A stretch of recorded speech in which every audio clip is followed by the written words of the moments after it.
Quittant la carretera australe, Bucéphale remonte plein nord en direction du désert d'Atacama. Sur l'image satellite Spot que nous devons étudier, se repère aisément l'oasis de Xiushu et la plus grande mine de cuivre à ciel ouvert du monde, la mine de Chuquicamata. Moins évident est d'expliquer la réduction comme peau de chagrin des surfaces cultivées des oasis environnantes. Toute la région a été transformée en 1910 par la découverte d'un premier gisement de cuivre de 500 mètres de large sur 3 km de long. En mettant la main sur un minerai d'une très grande pureté, l'ingénieur Bradley venait d'offrir aux capitaux anglais et américains, et pour des décennies, la plus importante réserve de cuivre connue au monde.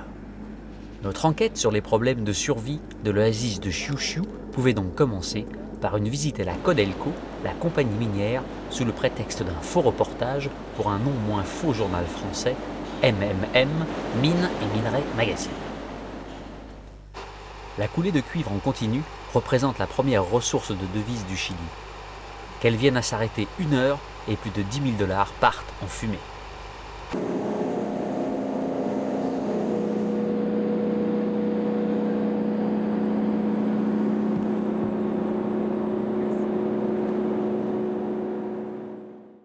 Si l'œil de Spot constate bien une éraflure de la croûte terrestre de 4 km de large sur 700 mètres de profondeur, c'est au sol, avec les artificiers de la mine, que nous nous apprêtons à faire exploser plus de 100 kg de dynamite.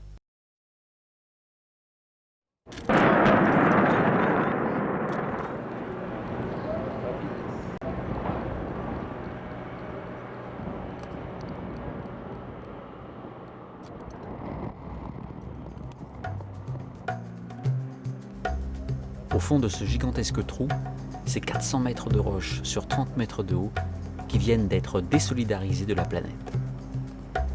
Cela représente plus de 10 jours de travail, 24 heures sur 24, pour 60 camions et 2 énormes grues.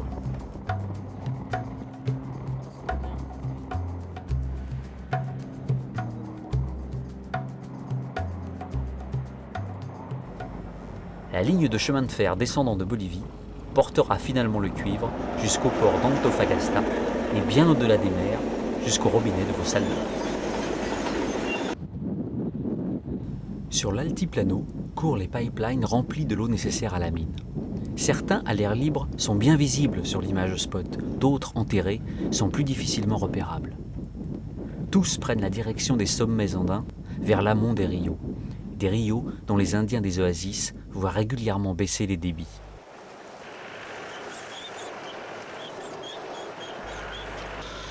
Nous décidons donc d'aller de ce pas vers l'oasis de Xiushu et de préparer l'ULM pour un vol de reconnaissance au-dessus des rios Loa et Salado. Il faut bien l'avouer, les conditions pour un ULM ne sont pas ici extraordinaires. Tout d'abord, ce désert est à 3000 mètres d'altitude. Ensuite, un moteur perd environ 10% de sa puissance à chaque fois qu'il s'élève de 1000 mètres. Et enfin, d'après la météo locale, nous ne disposons pour préparer l'ULM et voler avec que d'une fenêtre d'un peu plus d'1 heure, entre 10h30 et 11h45, au moment de l'inversion des courants d'air ascendants et descendants.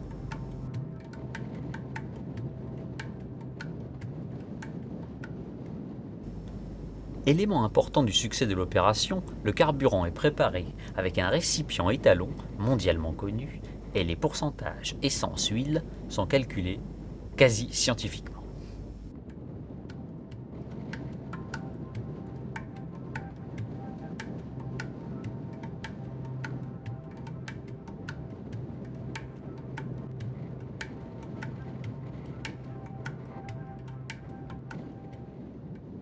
Alors que le vent cesse de souffler, comme par miracle et surtout comme c'était prévu, l'aile de l'ULM est mise en place avec le plus grand soin, tandis que le pilote se refait une santé. Je pense que ça va mettre par terre, nous va donner des forces, machin. Hervé doit être prudent. À 800 mètres au-dessus de l'oasis, nous serons en fait à 4000 mètres au-dessus du niveau de la mer.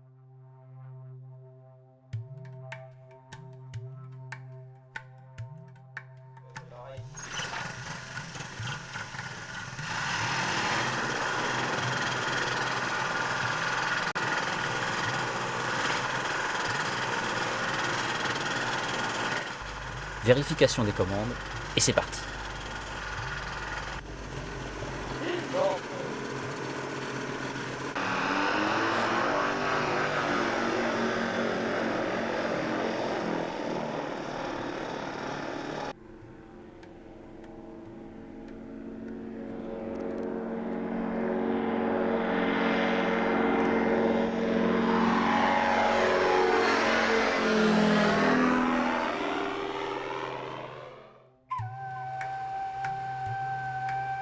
La mission photographique commence par le survol de Xiushu, et de suite apparaissent nombre de champs abandonnés, privés d'irrigation et dont les limites marquées par des murets de pierre résistent mal aux avancées du désert.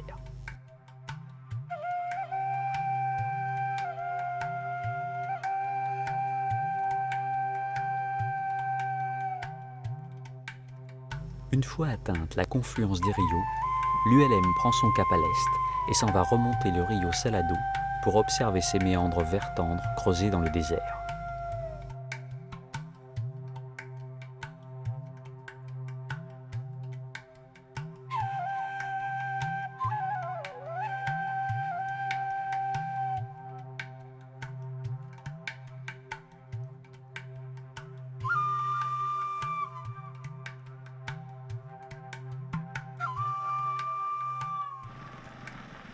Le truc génial.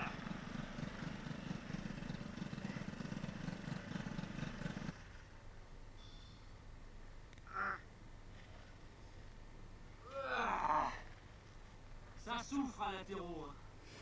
Ça souffre dur. Il y a un vent.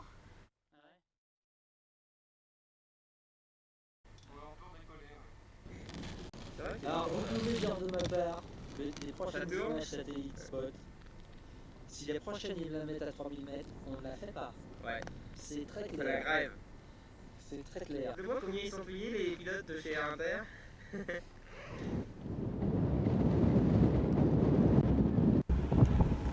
À 11h45, avec une ponctualité désarmante, le vent se lève brutalement, nous obligeant à accélérer très sérieusement le rangement de l'ULM.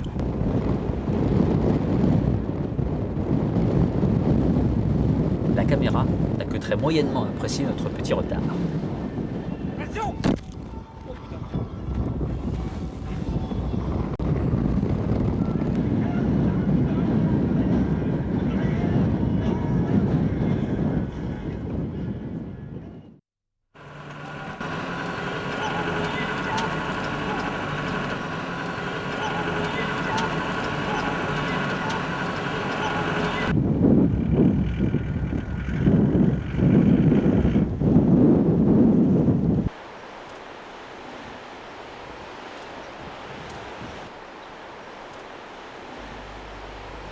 L'entrée dans Xiushu se fait avec le vent et la poussière.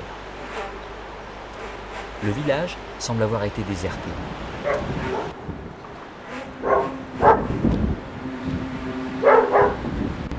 Alors que nous avançons vers le centre, nous finissons par croiser quelques habitants. S'ils nous accordent bien volontiers l'hospitalité pendant les 8 jours que dure notre étude dans l'oasis, aucun ne semble vouloir accepter de parler de l'eau et des problèmes d'irrigation. Les réponses sont évasives quand elles ne provoquent pas la gêne. Au bout de 3 jours, un des paysans nous conseille d'aller voir l'instituteur. Il nous attend dans l'église, à l'abri des regards indiscrets. L'homme nous explique hors caméra que les terres irriguées voient leur surface diminuer chaque année, que les gens n'osent rien dire et que face à la première ressource du Chili, une poignée d'Indiens ne pèse pas lourd dans la balance.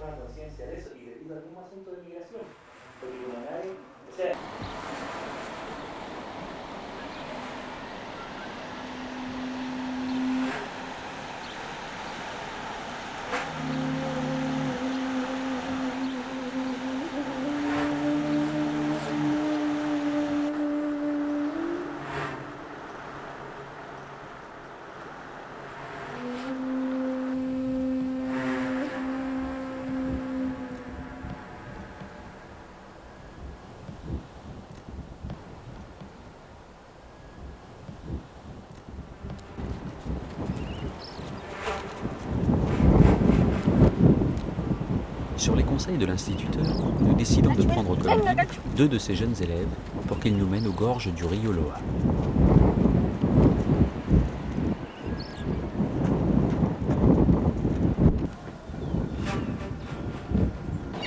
No, ¿dónde van a ir primero? ¿A la Sana o a la Laguna? Sana. La Sana. Ah, sigo a Río Mar. Ah bon?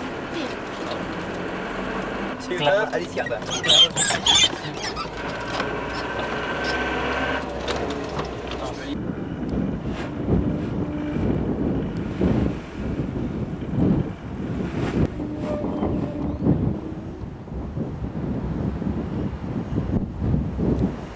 Dans les gorges du Rio Loa, les anciennes demeures des Indiens atacamiens ne sont que ruines et désolation.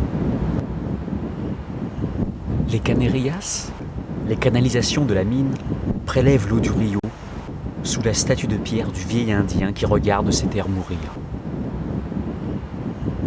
Dans ce pays, seules les légendes encore restent vivantes.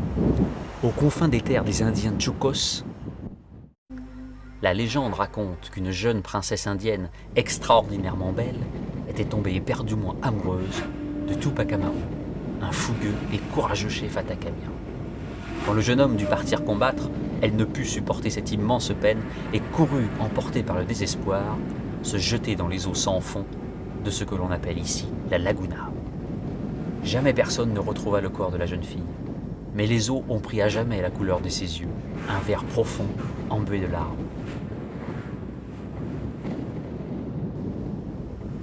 Pour Bucéphale et ses occupants, il est temps maintenant de se remettre en chemin, de traverser sans doute l'une des plus belles et des plus hautes routes du monde.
Au point culminant de cette traversée, Bucéphale s'offre le record d'altitude de l'expédition, 5200 mètres.